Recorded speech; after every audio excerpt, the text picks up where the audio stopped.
तो अब बहुत ज्यादा वक्त नहीं रहा है चंद्रयान 3 की लॉन्चिंग को लेकर। अब वैज्ञानिकों की सांसें थम चुकी है क्योंकि वो घड़ी वो पल यहां पर बेहद करीब आ चुका है जब दोपहर 2:35 पर चंद्रयान 3 जो कि भारत का सबसे महत्वाकांक्षी स्पेस मिशन है उसकी लॉन्चिंग यहां पर होगी और हम खुद इसरो के बेहद करीब उस चंद्रयान 3 के बेहद करीब मौजूद है। तो ठीक मेरे पीछे उससे हमसे करीब हालांकि 8 किलोमीटर की दूरी है, वहां पर हर किसी के लिए पहुंचना मुमकिन नहीं है। वैज्ञानिक ही मौजूद है जो कि एक ऐसा बटन दबाएंगे जिसके बाद लॉन्च होगा वो रॉकेट जो कि इतिहास रचते हुए चांद की जमीन पर नजर आएगा। और बहुत तफसील के साथ हम तस्वीरों के साथ आपको बताते हैं कि आखिर चंद्रयान 3 का आज के दिन लॉन्चिंग का क्या महत्व है, क्यों चंद्रयान 3 को जो भेजा जा रहा है क्या कुछ और खास इससे निकलकर सामने आ सकता है। आप समझिए, अब तक जितने भी यान गए हैं यानी अमेरिका, रूस, चीन का जिक्र करें जिन्होंने चांद की जमीन पर अपनी धाक जमाई, इसे नकारा नहीं जा सकता। लेकिन चांद के उत्तरी ध्रुव पर जिसके बारे में बहुत सी जानकारी जो है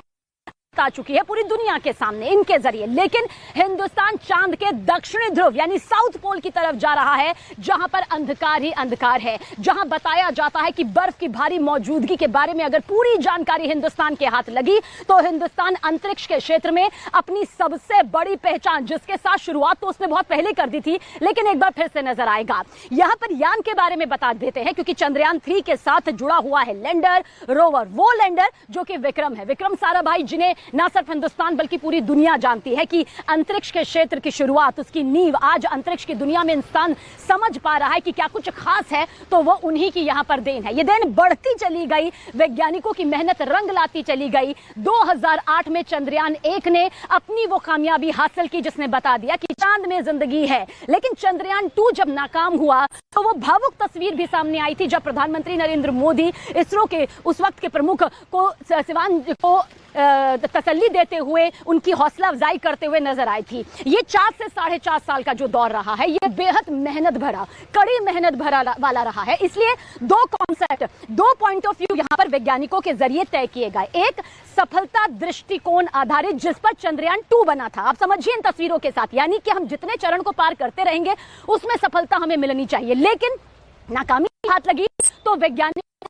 वो कार्ड थी कि यानी चंद्रयान 3 जब चांद की कक्षा से चांद के सतह तक पहुंचेगा तो ये 10 चरण यहां पर होंगे जिसे वो एक एक करके पार करता चला जाएगा। वो नाकाम यानी कि विफलता आधारित दृष्टिकोण है, कहां कहां नाकामी आ सकती है, कहां कहां कौन सी चुनौतियां आ सकती हैं, वो कौन सी स्थितियां, वो कौन से हालात हो सकते हैं जहां संपर्क टूट सकता है, उसी को ध्यान में रखते हुए बताया जा रहा है कि इस बार संपर्क ना टूटने के सबसे ज्यादा चांसेस हैं। अब सॉफ्ट लैंडिंग और हार्ड लैंडिंग इन दोनों को बहुत ही ध्यान से समझिए। देखिए, हार्ड लैंडिंग होती है क्योंकि बेहद रफ्तार के साथ, वो रफ्तार जो कि आसमान को चीरते हुए अंतरिक्ष की दुनिया में अपने कदम रखती है, वहां तक जब रॉकेट पहुंचता है, वहां तक जो यान है, लेकिन जब उसे चांद की कक्षा के बाद चांद की सतह पर धरती पर उतरना होता है तो उसे अपनी स्पीड काबू में करनी होती है, यानी कि 3 मीटर प्रति सेकंड। अगर ये रफ्तार चांद के सतह पर लैंड करते वक्त नहीं हुई तो लैंडिंग नाकाम हो जाती है। इसलिए लैंडिंग को कामयाब करने के लिए इतने यानी कि 3 मीटर प्रति सेकंड की जो रफ्तार है उसे काबू में करना होता है, जो कि इस बार कहा जा रहा है कि वैज्ञानिकों ने पूरी तरह से तैयारी इसकी कर रखी है। 3 मॉड्यूल यहां पर बहुत गौर से आप समझिएगा, यानी लैंडर मॉड्यूल, लैंडर एक चौपाया यंत्र, इसके बाद आता है लैंडर मॉड्यूल के बाद प्रपल्शन मॉड्यूल यानी कि ऑर्बिटर, क्योंकि पहले से मौजूद है चांद की कक्षा में चंद्रयान 2 के जरिए, इसलिए प्रपल्शन मॉड्यूल स्वदेशी मॉड्यूल है जिसके जरिए पूरी इंफॉर्मेशन होगी। फिर आता है इंटीग्रेटेड मॉड्यूल यानी कि वो एकीकरण जो कि तमाम चीजों को, तमाम उपकरणों को जोड़कर एक करके बनाया गया और इन तीनों को यानी लैंडर, प्रपल्शन और इंटीग्रेटेड मॉड्यूल को असेंबल करके रॉकेट के जरिए चांद की कक्षा और फिर चांद की सतह पर भेजा जा रहा है। यान उतरेगा, यान से लैंडर निकलेगा, लैंडर के बाद रोवर होगा, रोवर वहां से बारीक जानकारियां जुटाएगा। देखिए, 2 तरीके हैं इसरो के पास अपनी इंफॉर्मेशन भेजने के लिए। पहला तरीका यह होगा कि वो लैंडर, रोवर जो भी यहां से जानकारी इकट्ठा करता है एक दूसरे के साथ साझा करता है, वो ऑर्बिटर के जरिए, क्योंकि चंद्रयान 2 का ऑर्बिटर पहले से ही चांद की कक्षा में मौजूद है, वहां मौजूद है, अपनी मौजूदगी उसने दर्ज करवा रखी है, उसके जरिए डीप से डीप जो इंफॉर्मेशन होगी वो पहुंचाए इसरो वैज्ञानिकों को, या फिर सीधे लैंडर और रोवर भी ये डीप इंफॉर्मेशन पहुंचा सकता है। लेकिन ऑर्बिटर का साथ यहां पर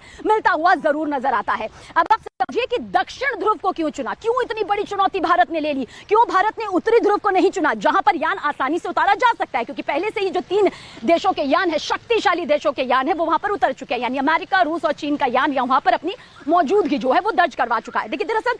उत्तरी ध्रुव को लेकर बहुत सारी जानकारियां जो है वो सामने आ चुकी हैं। भारत की काबिलियत, भारत की जो कड़ी मेहनत है वो दक्षिणी ध्रुव में काम लाएगी, क्योंकि यहाँ की जो टेक्टोनिक प्लेट्स हैं वो बहुत ज्यादा एक्टिव रहती है। बिल्कुल सबीना, और सालों भर की जो मेहनत है, वैज्ञानिकों की तरफ से जो तैयारियां की गई है, आप देखिए किस तरीके से अंतिम क्षण आता हुआ दिखाई दे रहा है। महज 20 मिनट का वक्त बाकी है। 2:35 पर चंद्रयान 3 लॉन्च होगा, लेकिन इसके साथ ही चांद के जितने भी रहस्य हैं उन तमाम रहस्यों से पर्दा उठाने की कोशिश जो है अब यही चंद्रयान 3 करता हुआ नजर आएगा। पहले से ही ऑर्बिटर वहां पर मौजूद है 2019 में जब चंद्रयान 2 लॉन्च किया गया था, लेकिन अब सबसे बड़ा जो ध्यान है, जो चुनौती है, वो यही है कि लैंडर और रोवर की चांद की सतह पर सुरक्षित पूरी तरीके से लैंडिंग करवाई जाए। देखिए सबकी सांसें थम गई हैं, लेकिन यहाँ पर जो इसरो के वैज्ञानिक हैं उनकी प्रतिबद्धता को देखना होगा, उनकी कड़ी मेहनत को देखना होगा कि किस तरीके से जो सॉफ्ट लैंडिंग पिछली बार नहीं हो पाई, यानी कि चंद्रयान 2 के दौरान नहीं हो पाई, विफलता जो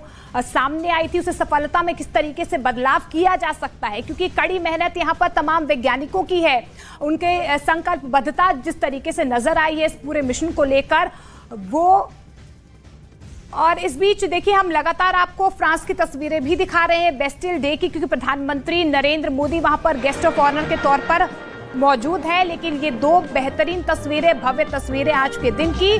एक तस्वीर जो बेस्टिल डे यानी कि फ्रांस के राष्ट्रीय दिवस पर प्रधानमंत्री नरेंद्र मोदी का चीफ गेस्ट के तौर पर वहां पर मौजूद रहना और भारतीय बटालियन का भी इस परेड में हिस्सा लेना अपने आप में एक ऐतिहासिक क्षण है। तो वहीं दूसरी तरफ श्रीहरिकोटा की वो तस्वीरें जब चंद्रयान 3 की लॉन्चिंग होने जा रही है, कुछ ही क्षण बाकी है। भारत के लिए किस तरीके से चांद पर आज तिरंगा भारत लहराएगा, ये दमखम जो है दुनिया देखी। तो भारत से लेकर फ्रांस तक जय हिंद के नारे बुलंद होते हुए नजर आ रहे हैं। हिंदुस्तान के दम की ये तस्वीर, और ये देखिए राफेल, ये 3 राफेल जेट जो कि फ्लाई पास करते हुए नजर आ रहे हैं। इससे पहले आपने देखा था कि 269 सदस्यों वाला वो भारतीय दल जो कि उस परेड में शामिल हुआ, लेकिन अब ये फ्लाई पास की तस्वीरें हम आपको दिखा रहे हैं। 3 फाइटर राफेल जो कि भारत के आसमान में पूरी तरीके से अपना दम दिखाते हुए नजर आ रहे हैं। किस तरीके से डिफेंस के क्षेत्र में भारत मजबूती के साथ कदम दर कदम आगे बढ़ाता हुआ नजर आ रहा है।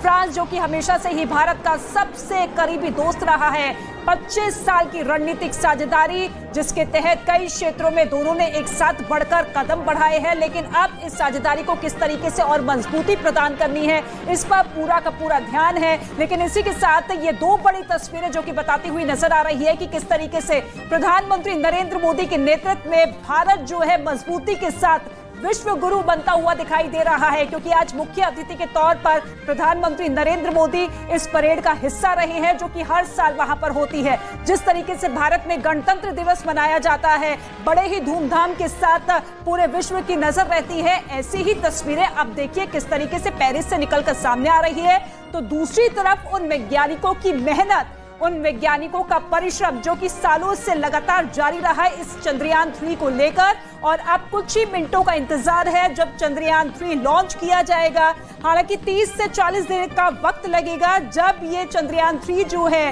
पृथ्वी की कक्षा छोड़कर चांद की तरफ आगे बढ़ता हुआ नजर आएगा। रोवर और लैंडर जिसको लेकर खास तैयारी इस लिहाज से की गई है कि जैसे ही वो चांद की सतह पर उतरने की कोशिश करेगा तो वातावरण जो है पूरी तरीके से उसके अनुकूल रहे, और इसी वजह से इस बार जो लैंडिंग हो रही है वो दक्षिण ध्रुव पर हो रही है, क्योंकि वहां पर स्पेस बहुत ज्यादा है, इलाका बहुत बड़ा है, और ऐसे में ऑल्टरनेट जगह भी पहले चुन ली गई है कि अगर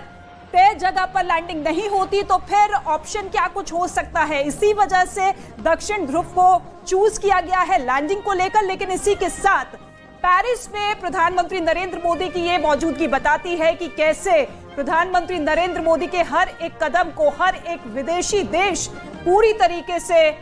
सराहता है।